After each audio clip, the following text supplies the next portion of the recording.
예, 이번 시간에 준비금 조정 명세서와 우리 국고보조금에 대한 부분들 살펴보도록 하겠습니다. 자, 먼저 준비금에 대한 부분입니다. 373페이지고요. 자, 준비금은 이제 장래 발생 가능성이 있는 특정 자산의 취득이나 비용 지출에 대비하기 위해서 생긴 부분이고요. 법인세법상의 준비금은 고유목적 사업 준비금이라고 해서 있는데 이게 비영리 내국 법인만 설정이 가능하도록 되어 있습니다. 그리고 조세특례제한법상의 준비금도 과거에는 있었는데 2018년도 이후부터는 더 이상 이제 조세특례제한법상의 준비금은 현재는 없다라고 보시면 되겠습니다. 자, 국고보조금과 관련되는 부분 간략하게 정리를 하도록 하겠습니다. 자, 국고보조금 등은 법인의 순자산의 증가로 인해서 법인세 부담이 증가하게 되는데요. 이는 이제 공사부담금 등의 자산 취득 방해 요소가 됩니다. 자, 국고보조금과 관련되는 부분들은 어쨌든 법인에서는 순자산이 증가를 했죠. 그래서 세금을 내도록 되어 있습니다. 그렇게 세금을 내게 되면 어떻게 되겠습니까? 국고보조금을 지원해주는 당초 목적대로 사용을 해야 되는데 1억을 받았는데 2천만 원 세금 내면 1억을 투자해서 어떤 기계를 사야 되는데 8천만 원밖에 안 남게 되는 문제가 생기죠. 그러면 8천만 원에 대한 부분들을 갖고 살려면 당초 사용해야 되는 목적에 그러니까 방해가 되는 문제가 생깁니다. 그런 문제를 해소시켜주기 위해서 당해 사업연도에 입금 산입은 함과 동시에 일시상각 충당금 등을 설정해서 송금 산입해주고 있다라고 이해를 하시면 되겠습니다. 그리고 이제 추후에 감가상각이나 처분 시에 송금 산입된 금액을 일시상각 충당금과 상계해서 과세한다라는 겁니다. 그래서 이 부분은 과세 이연이라고 보시면 됩니다. 과세가 이연된다라는 겁니다. 아예 과세를 하지 않는다라는 게 아니라 처음에는 과세를 보류했다가 추후에 차츰차츰 과세하겠다 이런 개념으로 이해를 하시면 됩니다. 자, 송금 산입 범위는 공사부담금은 소요된 공사부담금의 100%, 국고보조금도 100%고요. 보험차익도 100%를 송금 산입할 수 있습니다. 산입 연도는 공사부담금 등을 지급받은 연도가 되겠습니다. 지급받은 연도에 받은 시점에서 전액 다 송금 산입할 수 있다. 즉 송금 산입하는 방법이 일시상각 충당금이나 압축 기장 충당금을 설정하는 방식이다라고 이해를 하시면 되겠습니다. 자, 다음 법률에 의해 보조금을 지급받은 내국 법인은 국고보조금을 송금 산입할 수 있다라는 겁니다. 특히 국고보조금을 지원받았을 때에는 그 지원해주는 관련 법률이 어떤 건지를 반드시 확인하셔야 됩니다. 그래서 여기에 나와 있는 이러한 법률에 의해서 국고보조금을 지원받은 거는 송금 산입할 수 있지만 이 법률과 상관없는 국고보조금은 그러니까 송금 산입할 수가 없습니다. 바로 입금이 되고 당해 연도에 세금을 내야 된다라고 보시면 되겠습니다. 자, 보조금 예산 및 관리에 관한 법률, 지방재정법, 농어촌 전환 촉진법, 전기사업법, 사회기반시설에 대한 민간투자법, 한국철도공사법, 농어촌 정비법, 도시 및 주거환경 정비법 이런 법률에 의한 국고보조금만 송금 산입 가능하다. 그렇게 이해를 하시면 됩니다. 자, 그래서 송금에 산입할 국고보조금 범위에 대해서 기본 통칙이 나와 있습니다. 자, 국고보조금 등으로 취득한 고정자산의 송금 산입은 보조금에 관한 관리에 관한 법률 또는 지방재정법의 어떤 규정에 따라서 지급받는 경우에 적용되는 거다. 그래서 공장 이전 보상금과 탄가 규제와 관련하여 교부금을 거부받은 이 보조금은 적용이 되느냐는 건데 적용이 안 된다라는 거죠. 그래서 관련되는 규정을 정확하게 확인을 하셔야 됩니다. 국고보조금이 있을 때 입금 산입해서 세금 내면 상관없겠지만 송금 산입 규정을 적용하고 싶다라고 하면 반드시 관련 규정을 확인하셔야 됩니다. 자, 국고보조금을 수령했을 때 회계처리 어떻게 할 거냐 하는 부분인데요. 수령 시점에서는 현금 대 국고보조금으로서 관련 자산의 자산 계정의 차감 계정으로 선택을 합니다. 자, 그리고 그 국고보조금을 갖고 자산을 취득하면 차량을 취득했다라고 하면 차량 운반구 2,000원, 현금 2,000원. 자, 국고보조금 현금 차감 계정이었던 국고보조금 2,000원을 줄이면서 자산 차감 계정인 차량 운반구 차감 계정인 국고보조금을 설정을 합니다. 자, 결산을 하게 되면 상각비, 예를 들어서 감가상각비 400, 충당금 400 이렇게 정리가 된다라고 하면 어떻게 되죠?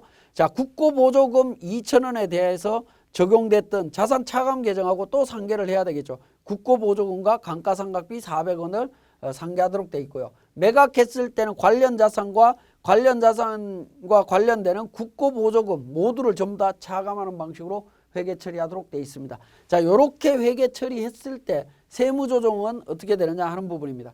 국고보조금 수령했을 때는 입금사니 국고보조금 2,000원 유보. 그 다음에 자산을 취득했을 때 어떻게 되느냐?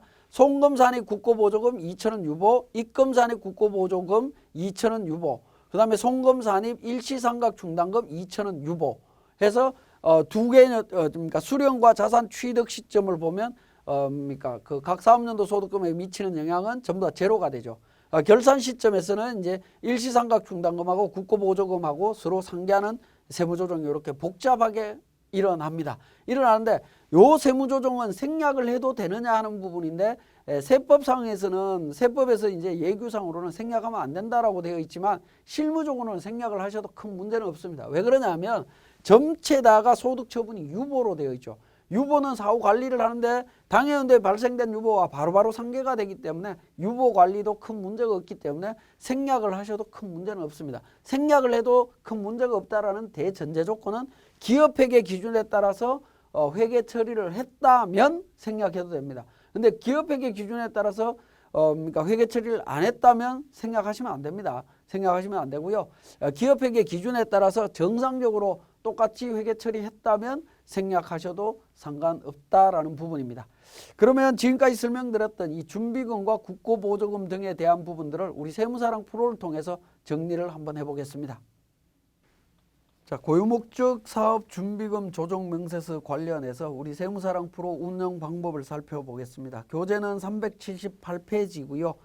자, 수익사업의 결산상 당기순이익 1억 원, 2번에 손익계산서에 포함되어 있는 또는 세무조정과 관련되는 사항들이 있습니다. 자, 지정기부금 800만 원이 있고요. 세법상 한도 내의 금액이다라고 되어 있고 소득세법상의 이자 소득 1억 원이고 비영업 대금 2천만 원 있습니다. 자, 접대비 한도 초과 200만 원 있고 고유목적 사업 준비금 전입액 1억 5천 있습니다. 이 부분이 전입액이 이미 손익계산서의 비용으로 결산조정으로 반영이 되어 있다라는 의미로 이해를 하시면 되겠고 고유목적 사업 준비금 과거에 설정했던 것에 대한 잔액 내용 있고요. 379페이지에 고유목적 사업 준비금 사용 내역도 있습니다. 자, 그러면 이제 우리 고유목적 사업 준비금 우리 세무사랑 프로에서 작성하는 과정을 살펴보도록 하겠는데 고유목적 사업 준비금은 법인 조정에 기타 서식 지방소득세 쪽에 보시면 비영리 법인 조정이라고 있습니다. 여기에 고유목적 사업 준비금 조정 명세서가 있습니다. 여기에서 작성을 하시면 됩니다. 자, 고유목적 사업 준비금 조정 명세서는 갑서식과 을탭으로 이렇게 구성이 되어 있습니다. 갑탭과 을탭으로 구성이 되어 있는데 갑탭은 그 송금 산입한 금액에 대한 한도 계산하는 부분이고요. 을탭은 고유목적 사업 준비금의 사용에 대한 부분을 기록하는 탭이라고 이해를 하시면 되겠습니다. 자, 갑탭에서 먼저 소득금액을 계산을 합니다. 소득금액은 당기순이익에서 법인세법상의 각 사업연도 소득금액을 의미하는 부분이니까 세무조정 대상이었던 접대비 한도 초과 200이 있었죠. 그래서 소득금액은 사업소득금액은 1억 200이 되겠습니다. 그리고 2번에 당기계상 고유목적 사업 준비금, 그러니까 결산서상 결산조정으로 처리한 비용 처리한 금액을 의미합니다. 그래서 우리 378페이지에 동그라미 5번에 전입액 있었죠. 1억 5천 있었습니다. 1억 5천. 요걸 포함시킴으로 인해서 그러니까 고유목적 사업 준비금을 비용 처리하기 전 금액을 찾는 거다라고 보시면 되겠습니다. 그리고 3번에 법인세법 24조 3항에 따른 기부금, 즉 지정기부금이 되겠습니다. 800만 원 등록을 했습니다. 그러면 해당 사업연도 소득금액은 2억 6천이 계산이 되고요. 5번에 29조 1항 1호 강목에 따른 금액 해서 있습니다. 이 부분은 이자소득입니다. 이자소득인데 자료가 1억 원인데요. 비영업 대금 이익이 있는데 비영업 대금 이익은 제외한 금액을 의미합니다. 그래서 이자 소득에서 1억 원 중에 2천만 원을 뺀 나머지 8천만 원을 등록을 했습니다. 왜냐하면 고유목적 사업 준비금의 한도를 계산할 때 이자 배당 소득과 관련되는 부분과 나머지 소득에 대한 부분이 이 설정률이 다르기 때문에 그렇습니다. 자, 그렇게 해서 계산을 하면요, 수익 사업 소득 금액이 1억 7,200이 되고요. 송금 산입률은 50%가 되겠습니다. 그래서 1번 선택하게 되면 송금 산입 한도는 1억 6,600만 원이 계산이 됩니다. 그러면 1억 6,600만 원하고 1억 5천하고 비교했을 때 한도 미달이죠. 세무조정 사항은 없습니다. 만약에 이 금액이 더 크다라고 하면 송금 불산입 금액이 나오니까 세무조정을 해주시면 되겠습니다. 자, 그리고 2번에 보시면 고유목적 사업 준비금에서 내용이 나와 있습니다. 자, 과거 연도에 2018년도에 1억 원 설정했고 잔액 1억 남아 있고요. 2019년도에 2억 원 설정했고 잔액 2억 남아 있습니다. 그죠? 남아 있는데 379페이지에 4번에 자료 나와 있죠. 장학금 지출, 지정기부금 지출, 사무실 관리 비용에서 1억 5천 사용했습니다. 자, 그 1억 5천 사용한 금액 2018년도 발생된 부분부터 1억 원 5천만 원 당해 연도에 지출을 했습니다. 이 고유목적 사업 준비금은 5년 동안 사용하도록 되어 있기 때문에 5년 안에 사용한 금액을 기록을 하셔야 되겠고 이 기록된 금액을 기준으로 해서 을탭으로 가서 그 사용처에 대한 구체적인 정보들을 등록하시면 되겠습니다. 자, 고유목적 사업 준비금은 원래 결산조정사항이 원칙이지만 신고조정으로도 처리할 수 있다라는 겁니다. 신고조정으로 처리할 때는 어떻게 처리할 거냐 하는 부분인데요. 자, 우리 소득금액에 어떻게 되겠습니까? 단기 고유목적 사업 준비금 계상액이라고 하는 것은 손익계산서에 반영이 되어 있는 상태였죠. 비용 처리되어 있는 부분이니까 신고조정으로 처리한다라고 하면 여기는 제로가 될 거고요. 손익계산서상의 단기순이익은 어떻게 되겠죠? 2억 5천이 되어 있겠죠. 거기에 접대비 한도초가 포함이 되면 2억 5천 2백만 원으로 계산이 될 겁니다. 그죠? 그러면 송금 산입 한도가 1억 6천 6백만 원이 계산이 될 거고요. 이 1억 6천 6백만 원을 우리 세무조정을 통해서 정리를 해주시면 됩니다. 송금 산입해서 세무조정 처리해 주시면 될 것 같습니다.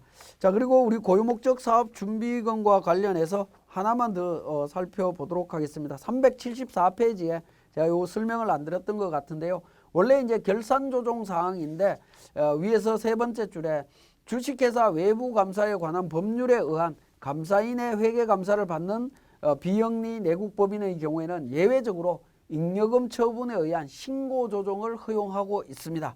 그래서 잉여금 처분이 이루어진 경우에 신고 조정을 할 수 있다라는 점 말씀드리면서 고유목적 사업 준비금 관련되는 내용은 정리를 하고요. 자, 그 다음에 381페이지에 있는 국고보조금 송금 산입 조정 명세서에 대한 부분 383페이지로 넘어가겠습니다. 자, 국고보조금과 관련되는 부분 설명을 드리도록 하겠습니다. 자, 국고보조금과 관련되는 부분은 우리 과세표준 및 세액 계산 쪽에서 내용을 찾아보시면 되는데요. 과목별 세무조정 로마 숫자 2번에 보시면 국고보조금 등 공사 부담금 사용 계획서가 있고요. 송금 상당액이 있습니다. 이 두 가지 서식에서 작성을 하실 수가 있습니다. 자, 원래 국고보조금은 당해 연도에 바로 사용을 해야 되겠지만 만약에 당해 연도에 사용하기 어렵다라고 하면 다음 연도까지 사용할 수 있다라는 겁니다. 그죠? 382페이지의 그 표에 보시면 중간 부분에 사용 기간이 나오죠. 다음 사업연도 개시일부터 1년 내에 사용할 수 있고요. 보험 차익은 2년 내에 사용할 수 있습니다. 그래서 국고보조금 등을 수령했을 때 바로 사용하지 못한다라고 하면 국고보조금 등에 대한 사용 계획서를 작성을 하시면 됩니다. 작성하셔서 언제까지 우린 사용하겠다라는 거를 작성하셔서 제출하시면 되겠고, 당해 연도에 지출을 하고 바로 처리한다라고 하면 국고보조금으로 예를 들어서 1억 원 수령했고요. 기계장치 1억 5천 취득했다라고 하면 그 1억 5천 취득한 금액 중에 국고보조금이 들어간 게 1억이다 라고 하는 부분입니다. 그죠? 그러면 1억 5천 중에 1억 5천을 우리가 그러니까 압축 기장 충당금을 설정을 했다면 1억 5천에서 5천만 원 한도 초과가 나오겠고요. 만약에 압축 기장 충당금을 설정하지 않았다라고 하면 1억 원을 그러니까 송금 산입 처리하시면 되겠죠. 그 내용이 우리 교재 384페이지에 내용이 나와 있습니다.